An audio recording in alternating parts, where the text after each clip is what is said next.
right, ladies and gentlemen, what a pleasure and honor this is. This man is one of the busiest men in the game, but he somehow found time in his schedule to join me here today. Every moment, every time I get to speak to him, it's just a memory that I hold with me forever. He is the best commentator out there in the game today, an iconic voice that resonates with the sport and sort of narrates all the biggest moments in our minds as things happen in the UFC. The one and only Jon Anik joins me here on Submission Radio, ahead of another assignment in Mexico.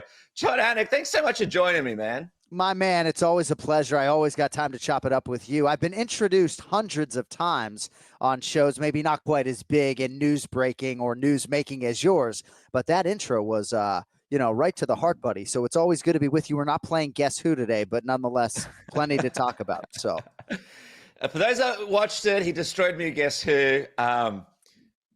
I was never the same again. I was basically, I was a little bit, like, Leon Edwards. I kind of cheated. Lost to Belal Muhammad. I walked out of there. I lost a piece of myself.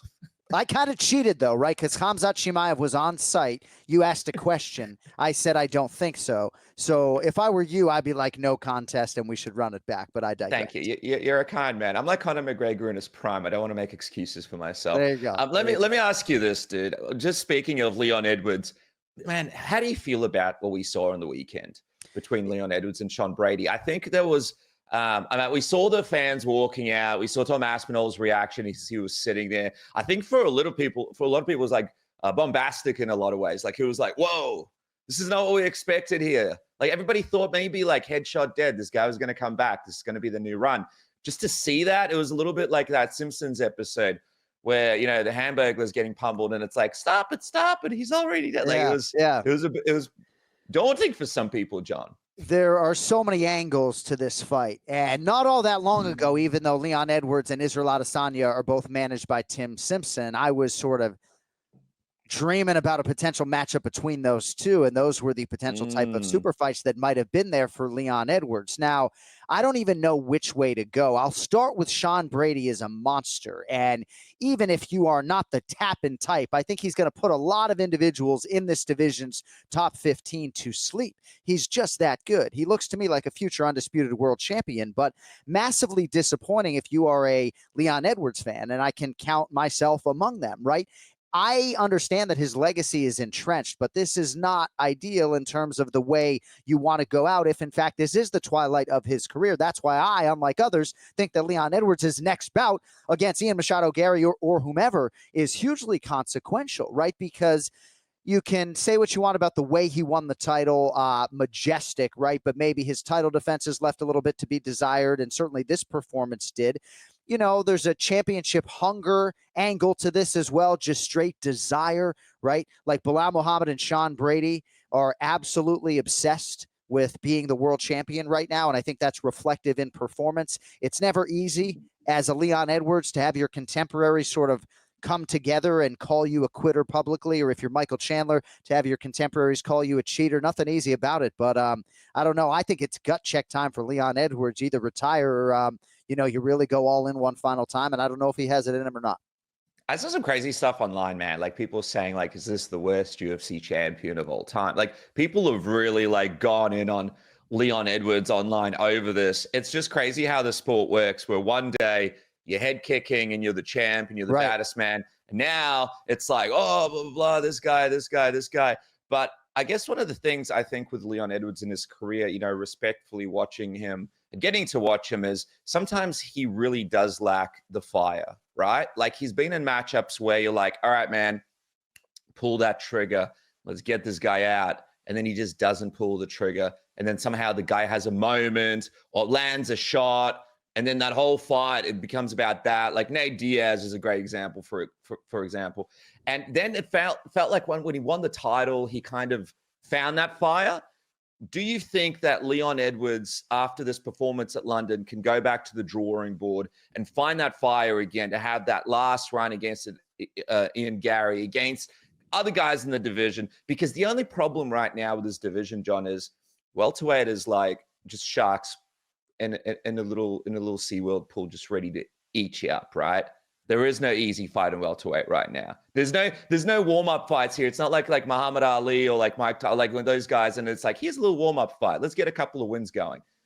Ian Machado, Gary, all these guys are not easy fights to follow up Sean Brady with. No, I don't think he's going to fight Ian Machado Gary. I think it stands to reason that Leon Edwards pushes the reset button on this whole fucking thing and moves up to middleweight and tries to sort of find a big name or a big fight there and see if maybe he could have a couple good fights at 185 pounds. But in terms of championship belt chasing, my man, I'm just not sure that it's going to happen for him promotionally, right? The UFC would have to give him the right opportunities. And B, I'm just not sure that he is of an appetite, no pun intended, to make another welterweight championship run with all of the weight cuts and things that come with all of that. So one thing I would say to your previous point just about Leon Edwards in octagon and maybe at times his inability or unwillingness to pull the trigger, right? There were a lot of people, fans like me, who believed that Leon Edwards deserved an immediate rematch with Belal Muhammad, even though Shavkat Rakhmonov and others were certainly lurking and putting everybody away, right?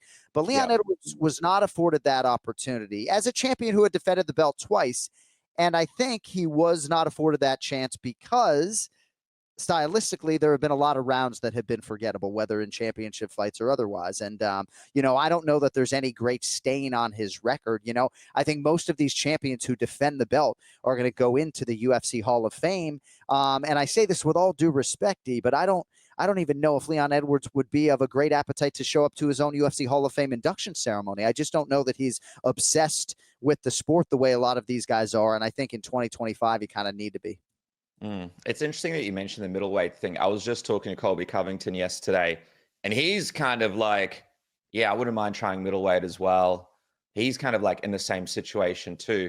And then you look through the UFC, and it's like a turning of the guard, right? And a lot of these guys that you've commentated, the big names, the guys that have captured our minds and imaginations, the guys that you've studied for years on end, it's this time now, which is just a normal part of the sport, where it's time to say goodbye. Because it's, the next generation comes up. It's one of the hardest sports in the world.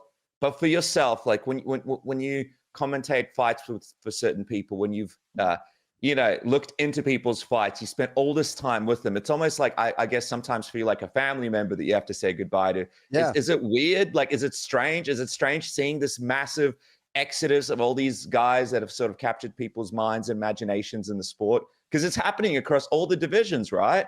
For sure. A lot of the fan favorites that you have, you commentated and you were a part of all those big moments, they're on their way out. And as for myself, it's just, even as someone who's interviewed them, it's so hard sometimes to be like, oh man, this is looking at the rankings and looking back at Tony Ferguson was here and Khabib was here and this guy's here. And it's all gone, it's all changing. It's all slowly going away and changing to new people. I think back to Izzy's 2018 UFC debut, and now I think about, for the first time in a long time, he took part in a fight in Saudi Arabia that I was not assigned.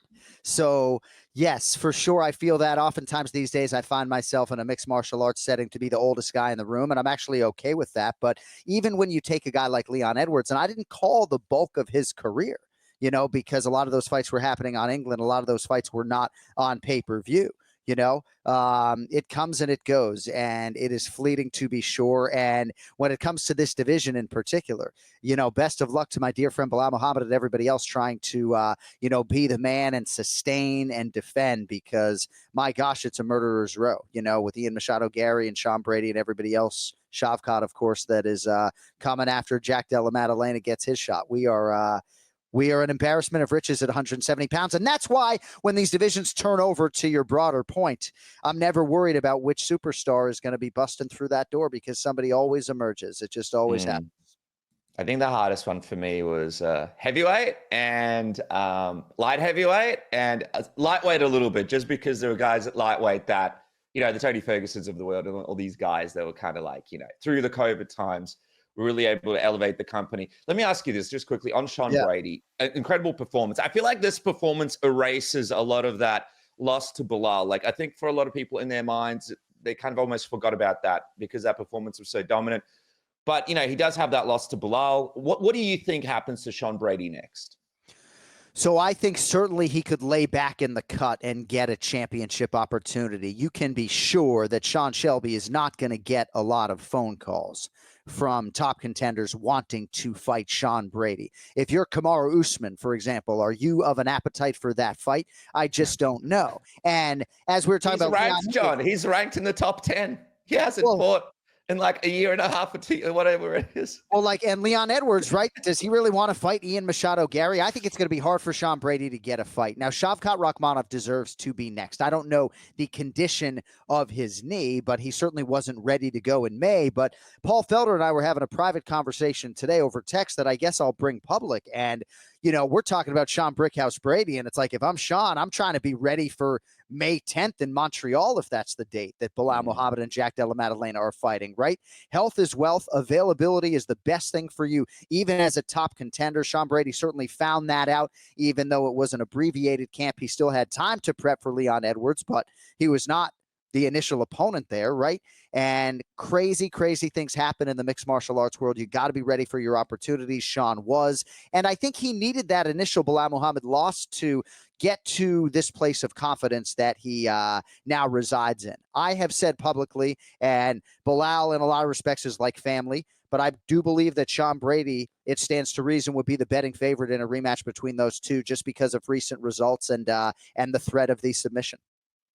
Yeah, wow. Do you think that people aren't really I know we spoke about this in Sydney, but do you think there's a chance that somehow Islam Makhachev gets into this welterweight equation if JDM wins in Montreal? Because we still haven't locked in this Islam fight, right? We don't know what's going to happen. All I'm hearing from Javier Mendez and his team is they want to go to welterweight. They really like welterweight. They can't fight Belal. If Belal is no longer in the equation, do you think this is why maybe there's some stalling or maybe no announcement yet being made about his next fight? It's a very interesting conversation. I really hope not. I hope they do right by Islam Makhachev, our decorated UFC lightweight champion, on a path right now to go down as the greatest UFC lightweight champion of all time. And I hope he stays the course unless the weight cut is just so treacherous that he doesn't want to do it. I do feel for Islam. If in fact some of the headlines you read are to be believed, that maybe he's sick of having myriad title defenses against featherweights, whether it's Alexander Volkanovski or Ilia Topuria. He can't control that maybe Khabib has beaten a lot of the guys that show up in his bracket. Justin Gaethje certainly is a fresh matchup, but there are a lot of people like my podcast partner, Kenny Florian, in a straight meritocracy who feel like Ilia Topuria would be the guy they would want to see fight a decorated champion like Islam Makhachev and maybe not a Justin Gaethje who's 1-1 spanning his last two. I mean, Charles Oliveira, to me, on any given Saturday night is the most dangerous man in the sport. Arman Tsarukyan seemingly needs to get a win. There is business to be attended to at 155. There is the presence of Belal there at 170. The timing to me doesn't appear to be right. And depending on what Islam Makhachev prioritizes, going down as the greatest lightweight champion of all time, superseding maybe BJ Penn or Khabib Nurmagomedov or Benson Henderson, or does he want to be a double champion? I think his bankroll is pretty good and will continue to ascend. But I'd like to hear what Islam wants to do, and he keeps that pretty close to the vest. It's going to be fascinating. Gaethje around there, the lightweight division on fire right now. We've got a few fan questions that we'll get to later, but one of them was, Arman posting this big news coming, and this Sana wants to know if you think that we're going to see him fighting Topuria next. What do you think, man? Arman and Topuria, would that make sense if it's not Islam? Certainly Ilia Topuria fighting a top contender, whether it's Arman Tsarukyan or Charles Oliveira or Dustin Poirier, makes a shit ton of sense. So absolutely. I just don't know internally what they're thinking. I don't think they're holding Islam back thinking that, Jack Della Maddalena beats Belal in Montreal and they have Islam Makhachev fight Jack Della Maddalena. I don't think they're thinking that way. I think maybe they were lukewarm, and this is not informed speculation. This is just Jon Anik fight fan. I think maybe they were lukewarm initially to Islam Makhachev fighting Ilia Topuria and thought maybe they would do Topuria against a number one contender, but without the obvious number one guy, right? You don't have a Belal or a Merab, the unquestioned number one contender, because Arman Tsarukyan, the guy couldn't make the walk at UFC 311. You know, people are critical of me for maybe leaving Arman out of the conversation. I'm just going based upon my boss's word after UFC 311 that said he wasn't going to be next, right? I'm trying to figure out who it's going to be based upon who's there. So predictively, I think maybe they would do Arman Tsarukyan against somebody other than Ilia Topuria, but I don't know. Maybe where there's smoke, there's fire. I really am excited to see how it all plays out. It's the best division in the UFC. Yeah, Topuria, man, whoever he gets, it's going to be a firefight. But yeah, I don't know, like Poirier, Oliveira, like these fights are all cool fights. These are like going to be really exciting, big fights. But then it's like Arman, that could be, that could be quite technical grappling. Arman could probably figure out a way. There's a couple of pathways for him to potentially beat Topuria, but then it'd be interesting for us to see, right, how Topuria handles someone like Arman. It's just a lot of questions. And you got, your Dan Hooker's in the equation, the Justin Gaethje's in the equation, the Max Holloway's in the equation. So a lot of questions at 155, man. It's one of the most gridlocked divisions. It's like New York City, on the way home after a big day at work. You're not getting home anytime soon. If I'm a lightweight contender, I'm trying to stay ready and be as ready as possible for when I might project Islam Makhachev to actually be ready to fight. Now, Dustin Poirier in a potential retirement fight in New Orleans, Louisiana, right, against Ilia Topuria would be absolutely massive.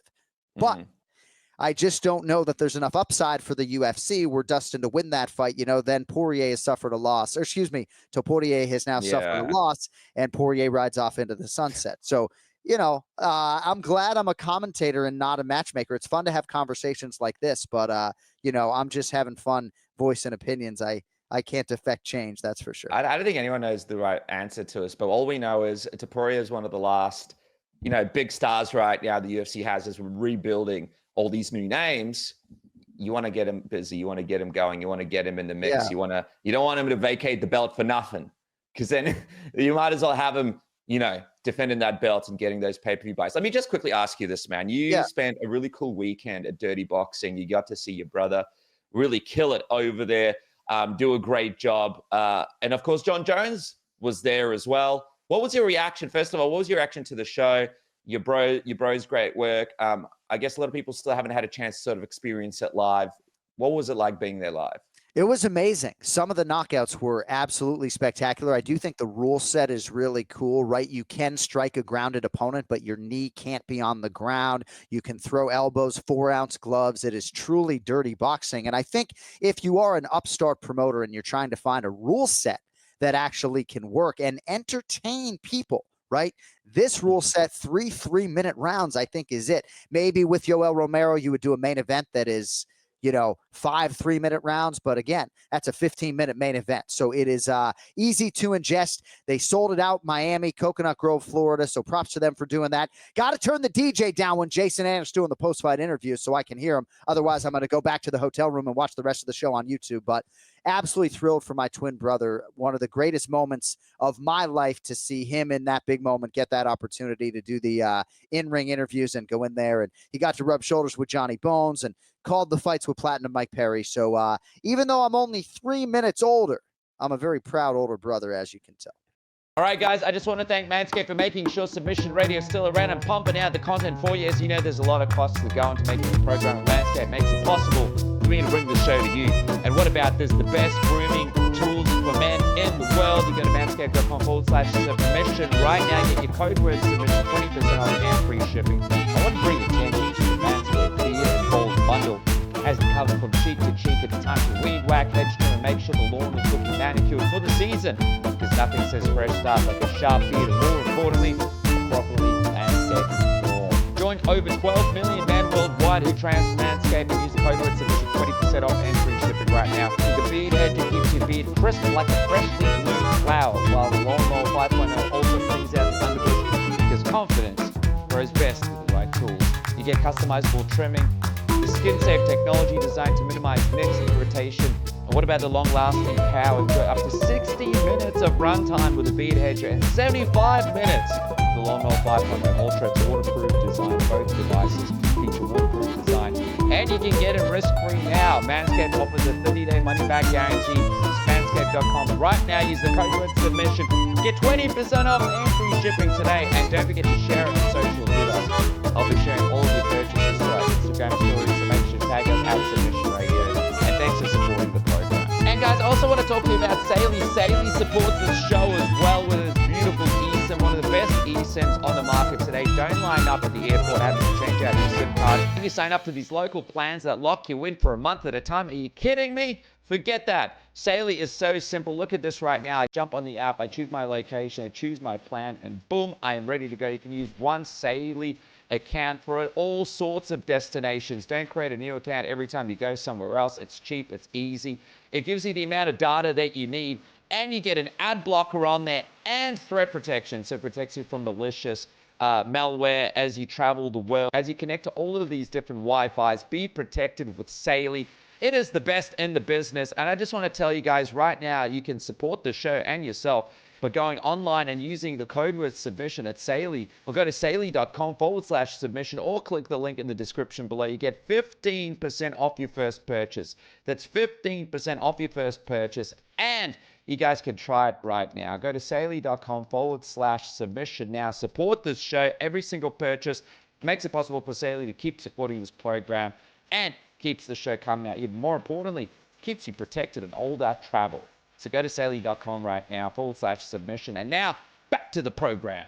Congratulations, man. That's unbelievable. And of course, Jon Jones was there. And this is the big conversation right now. Tom Aspinall in London puts the duck up in the shot. There's this whole thing of them trying to figure this fight out. Yeah. What's your feel? Obviously, you don't have any inside information, but just as someone who's in the combat sports world like myself, what's your feel on how this the road to this fight is going? It feels like, Dana White's saying it's likely that it's going to happen. Tom Aspinall is kind of saying big news coming. Yeah. Jon Jones is probably the only one who's got a poker face and hasn't really revealed much, except for the fact that apparently he might need 6 months to prepare for this fight.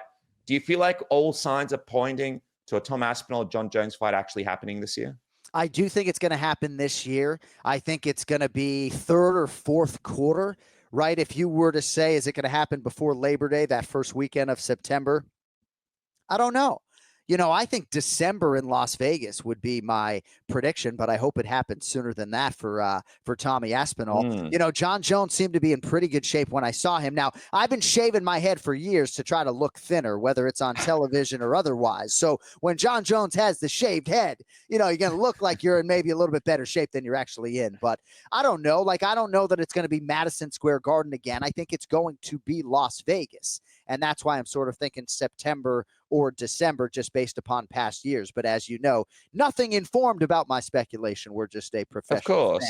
Just a pro fan, as Rogan likes to say. He's copped a bit of slack though, right? Because people are saying 6 months, man. Like, you knew that you're the champ. You knew this guy's next. Like, you would have been preparing for him for a while. I know I spoke to people in his camp, and they've said we've started preparing for Tom Aspinall a long time ago. Like, even before Tom was in this picture. It's 6 months. Is it? It feels like for fans, it's like another little nail kind of in this fight coffin, in the sense that it's like, oh man, this is another thing we want to got to deal with. What was your reaction when you saw this timeline for Jon Jones? Well, in some part, I think it's gamesmanship, but I also was able to witness Jon Jones giving every ounce of himself to fans and media and women coming up to him all night long. Everybody wanted a piece of Jon Jones, so much so that as his longtime sort of friend or acquaintance, as somebody who's covered him really dating to his UFC debut, I didn't go over to him. I happened to share a moment with him in the ring afterwards, but I just think he needs time to prepare in the right way. And certainly when you have a champion who has had maybe 3 or 4 months since his last win, saying he needs another 6, it's going to sort of fall on a lot of deaf ears. And when a UFC commentator comes on the widely listened to and watched submission radio and says, I like December for Jon Jones and Tom Aspinall, a lot of people are going to be like, come on, man, I don't want to wait till the end of the year. But I think once that fight gets booked, it's going to be just insane. And if we have a little bit of a buildup, I'm not opposed to it. But let's say September with an outside shot at December. I think we see it in 25. Feel bad for Tom because he's had to sit on the sidelines for so long, but it's the fight to make. It's the big fight. It's one of those things where we couldn't see it with Ngannou.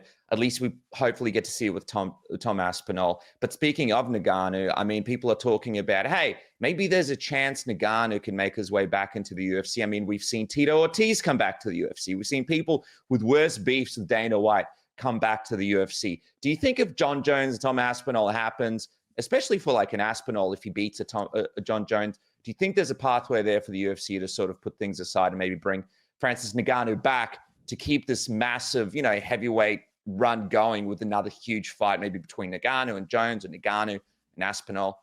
It just seems like there's only a handful of guys out there that the UFC could bring in to make these massive fights right now. Yeah, I think the latter is a fair statement. I think Dana White is a philanthropic man. He's a forgiving man. And yeah, I think at some point in time heals. They could open that door again for Francis Ngannou, and it would be absolutely massive to think about a future in which he fought, I guess, Tom Aspinall, if you're thinking a couple of years down the line. But you're right, there aren't a ton of big name heavyweights really at all. I mean, it's one of one when it comes to Francis Ngannou that can really swing the pendulum in that type of way. And, money talks. And I do think that a guy like Dana White has shown in the past a forgiveness. And I think Ngannou could realize that fate as well. It was sort of a weird ending for him in the UFC. And I think a lot of it will depend on his checking account, his savings account, and his relative appetite to be back in the UFC where the baddest men on the planet reside. Just quickly, speaking about baddest man on the planet, Alex Pereira, right? I'm looking at updates from Big Ank. He's saying that apparently this rematch isn't going to plan as he thought. Apparently maybe Alex isn't accepting it yet, or maybe isn't available for the date for Ankalaev to fight him again. If Alex Pereira doesn't do this rematch, let's say with Ankalaev, goes on to fight someone else, let's say, how much do you think that affects his perception with fans? Like, do you think he needs to go in there with Ankalaev and beat him in a rematch, and maybe do this rematch to kind of maybe regain some of this aura? Or do you think he's done so much in the UFC that maybe fans can be a little bit forgiving of him sort of moving on to another chapter of his career before he retires, potentially fights a couple of fun fights with guys that are going to deliver, really fun fights for fans right now when there's not that many big fights to make? So I bought one of those Poeton suits for it head to toe.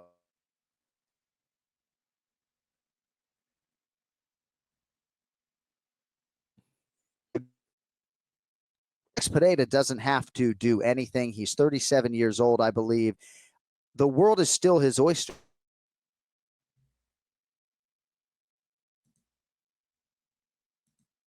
Magomed Ankalaev, I still do believe that he wants to fight Dricus du Plessis at 185 pounds. And Pereira left the middleweight division by getting knocked out against Israel Adesanya, right? It wasn't as though he defended that middleweight championship. So we can all sort of talk about the weight cut. And I know even now he's starting to think, man, how did I make it? But it just depends what he wants to do. Dricus and others suggested that the door closed on that when he lost to Magomed Ankalaev. And I felt that way that night, but I don't know. I think Ankalaev's timeline, what is it, right? Is it International Fight Week in July? They're going to turn him around that quickly as part of a championship triple header or double header? They're trying to do Ankalaev in Abu Dhabi in October. I really don't know. But if I'm Magomed, as I suggest to all champions, like, at least sit on the belt for 90 days. Don't Jessica Andrade the thing, take a fucking shower, fly to China and fight Zhang Weili on UFC Fight Pass and lose your belt. You got to at least, and Belal too, it was like, couldn't wait to sign on the dotted line, and almost lost his life to that infection. So, Yeah, I understand. Yeah, I'm feeling you, man. And I think it's one of those things as well for Ankalaev. It's like, dude, maybe if you can figure out a way to do this rematch with Pereira, let's just see, because that is the big fight, right? That is the big fight. Not to say that him versus Carlos Ulberg isn't an interesting fight, but this is him versus Carlos Ulberg. If it's at the head of a pay-per-view, as good as Ankalaev is and as good as Carlos Ulberg is, it just maybe does not reach the casual fans and the fans outside of the hardcore demographic that it should, right?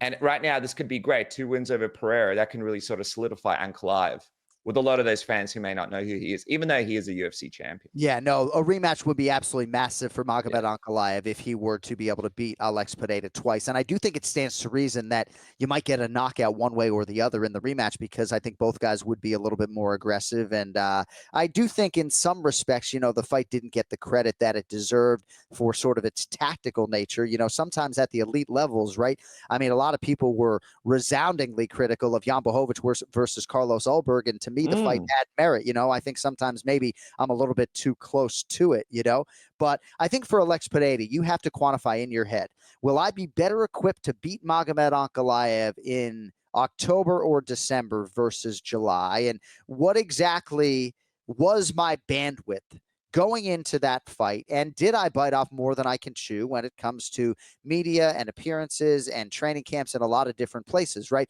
If I hunker down in Danbury, Connecticut for 6 months' time, will the result be different, right? If you're Alexander Volkanovski, same thing if he had gotten the fight against Ilia Topuria.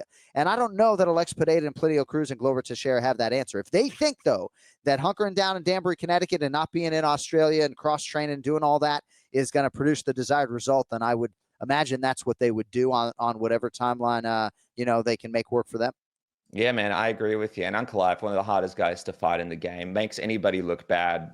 Really difficult, unorthodox, pulls at you, takes the space away from you, makes your game not look impressive while he beats you. So it's one of the worst matchups you could probably have, because not only do you lose, but you kind of don't look great as you lose because he's so hard to figure out. Let me quickly ask you brought up Alex Volkanovski. He did an interview, I believe, with Nico at KO Sport, and he said that this year he's hoping to have a huge year. Obviously, we've got UFC 314 coming up, but Alex's vision is Lopes, Movsar, and Ilia all in 2025. What's your reaction to that? That would be pretty incredible if that could happen. Well, I'm honestly not surprised, because a lot of these guys at the highest level, and there's a whole mental health and functionality in life component to this conversation. But for Alexander Volkanovski and Belal Muhammad and Merab Dvalishvili, they want to fight, right? And that's why Belal and Merab are great champions for the UFC to have right now at present. And there's a prize fighting component to this, a monetary component to this, especially for Alexander Volkanovski at this stage of his career, right? But he's better when he's in an active fighting cycle. And when you get concussed, maybe you aren't afforded that opportunity and you have to step away for 6 months at a minimum. But yeah, I mean, I wouldn't put anything past the guy. He's had a lot of clean fights, a lot of 50 to 45s, right? And you go out and produce one of those. I just love the fact that he injects the name Movsar Evloev into the conversation, because, what else you got to do? And the answer is you got to finish somebody, obviously. But, Movsar got to be sitting back like, my goodness, man. You talk about a boogeyman in a division, a guy who was booked to fight Topuria in January of 2022. Man, he's that guy. I'm not hating the fact that him and JDM training together, freestyle MMA. Yeah. Both guys looking like hungry dogs out there, just, hungry, in shape, pushing each other to the limit. Both are in different parts of their career, but maybe the most pivotal parts of their career right now. UFC 314 is pretty unbelievable, but the storyline there, and correct me if I'm wrong, John, is maybe a lot of sort of passing of the torches. If people aren't able to get stuff done, this could be the end of the peak for a lot of people. There's a lot of people throughout the card, legends, people with big name values who are taking on guys who potentially are a bit younger or could potentially move on to big names in the division. Obviously, we've got Bryce Mitchell there as well, and that whole storyline. And, Patricia Pitbull on there too. Yair Rodriguez figuring out what's next in that division. Obviously for featherweight with Lopes, potentially if he beats Volkanovski, that whole thing's going to get interesting as well. What is your feel? Obviously you're going to be there. You'll be commentating it in Miami, but this is kind of one of those pivotal UFC cards, right? That we haven't had in quite some time, where we've had big fights before, but it feels like almost every fight on this card, even from the prelims, has a pretty important story and a pretty big effect on the division, depending on what happens in Miami. Yeah, I like the way you set it up. I got 5 words for you. Patrick Pimblett hits the 305. This is going to be a scene, brother, to see this man walk out in South Florida. He has the chance to become a massive global superstar if he can get to a UFC lightweight championship fight. I'm not necessarily saying he's got to win the title. Just got to get these 2 wins, right? Beat Michael Chandler and then beat Dustin Poirier or Charles Oliveira or someone of that ilk. And when I sit up there at the UFC 314 press conference and I look to my left at Paddy Pimblett and he lays out there for the world that he's got to beat Michael Chandler and then go beat one of those other guys, it's music to my ears, because I have followed his career and I know he could have gotten to the UFC when he was 21 or 23, and he bided his time and let people sleep on him as maybe King Green did. Michael Chandler assuredly will not, So happy for Patty the Batty Pimblett to get this showcase. And Yair Rodriguez, I would just say people need to look the fuck out, because this man is completely locked in And that gym, right, 2 champions under that roof right now, Belal Muhammad and Juliana Pena, Ignacio Bahamondes, top 5 UFC striker across all divisions, doing big things at 55. And I just think it's rubbing off on all these guys. And Yair Rodriguez is the most talented guy of all of them, right? So really can't wait to see him in there, obviously, against the newcomer, Patricio Pitbull. And, yeah, changing of the guard, I think potentially it's going to be a really interesting night. And, you know, I live in South Florida. I don't know what it is about Miami, but the UFC just loads these cards down here. We're not complaining, but my goodness, it is absolutely. We got 15 fights, so we're ready. I mean, this is great, man, because, you know, obviously some fans have been complaining about certain cards, Apex this and this and that. Come on, no complaining here. This is a hell of a card. It's going to go down in history. I think this is one of those cards where it's going to have a significant place in history because it's going to impact division so severely and the futures of certain fighters so severely, in a good or a positive way, depending who the fighters are, but it's going to stick in your memory. This is a can't miss thing that you have to watch live. Just quickly, man, on a bit of a somber note, a sad note, you know, Cain Velasquez, before we sort of move on to these fan questions, you know, fans saw the sentencing. He's going to be going to prison, I believe, for 5 years. It's a horrible situation for one of the all-time greats, all-time heavyweight greats, somebody that you could even say, even though he was the champion, due to injury and the fact that, you know, he wasn't able to be 100% when he returned, probably had more left in the gas tank that we could have seen him do. Now he's going to be going away for quite some time. There's a lot of support, obviously, from the MMA community. But it's just a difficult situation through and through, right? Like from the stuff that he's been through in this whole situation to now having to go into prison. Let me ask you this, man. What was your reaction when you saw, you know, the news come down, the official verdict, the fact that, you know, he will be going away for some time here? Well, I've read on the subject, so I think I can shine some positivity on it insofar as I believe he is getting credit for north of 1,200 days of service. I think it was 1 year in jail and then 2 years with the ankle monitor where it was sort of a house arrest thing.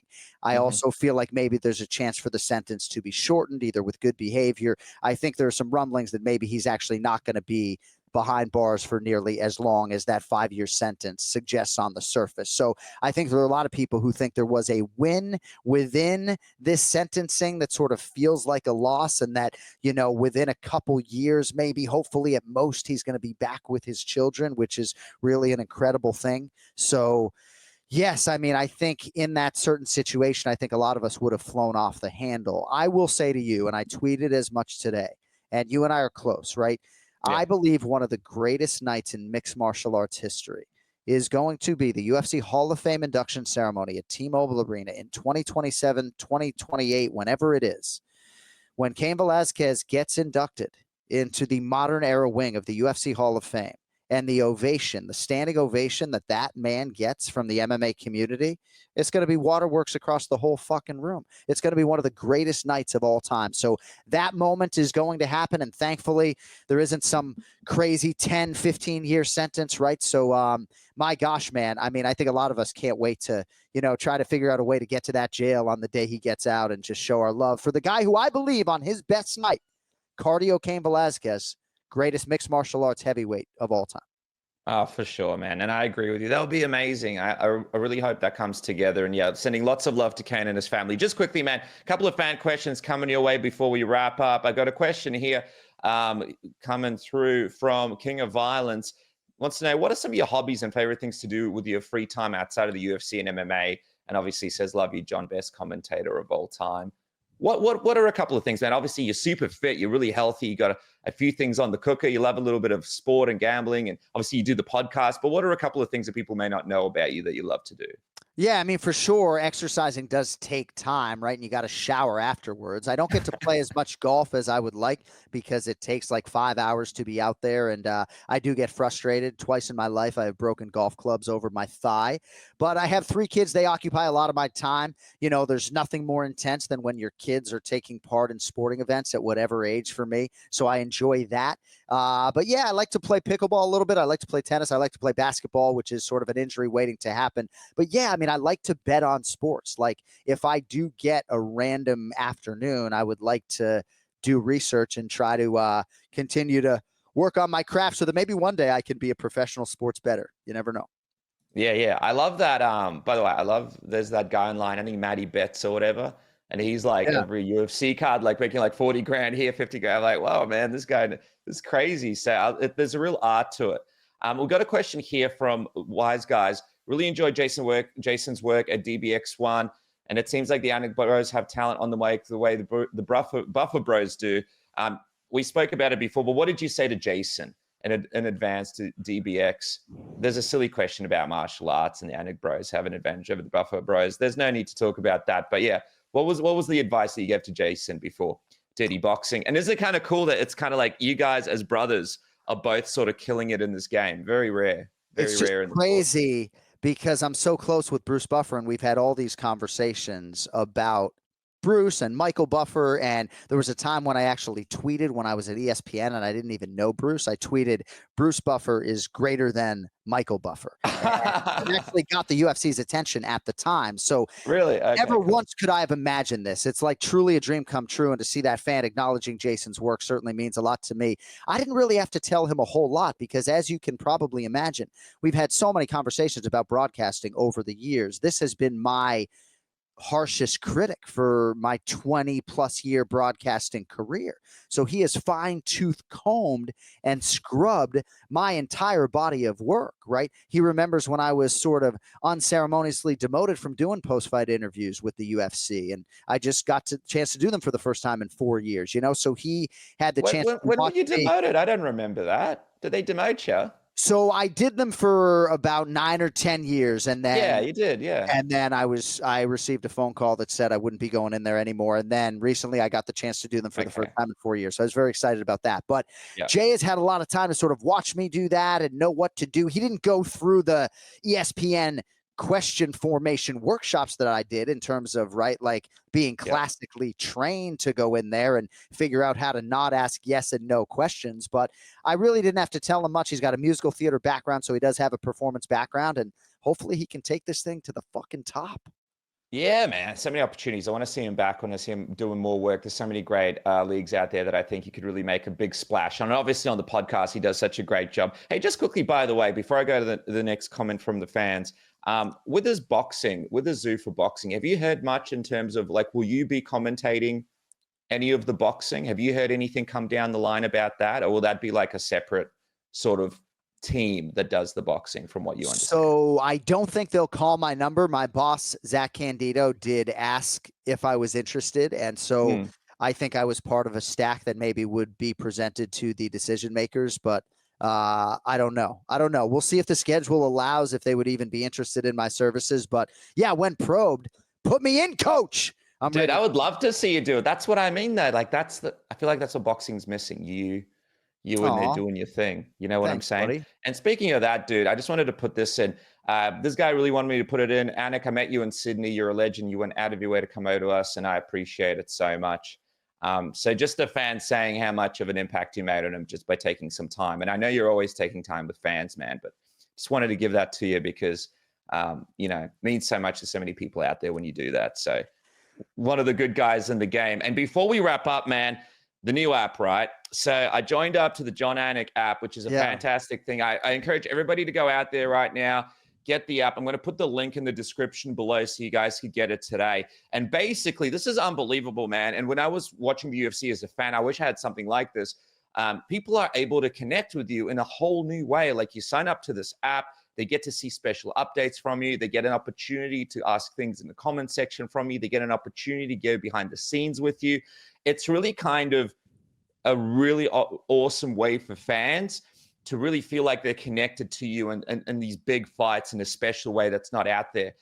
Just quickly, like what made you want to do this app, and what is your message to people out there that still haven't had a chance to download it and become a part of the great stuff that's happening on it? Well, thank you, buddy. I appreciate that fan comment there. And if I come on here and say, I'm nothing without the fans, I think a lot of people hear that and they're like, okay, dude, whatever, right? Like that sounds super fluffy. But the reason why I go out of my way is because that support drives me. That gives me confidence going to the booth. And, the relationship I have with the fans is certainly important when it comes to the UFC deciding whether or not they want to renew my contract. So I take my relationship with the fans very seriously. And Instagram is a tough tough navigation in terms of really having that connectivity. So now I do a live chat every Thursday around 11 a.m. Eastern or 11 a.m. Pacific, depending on the week or where I am in the world. So I have a chance to really connect with an intimate group of people. And yes, if it gets to be a little bit less intimate, you know, we'll figure out troubleshooting ways to make sure we get to your questions. But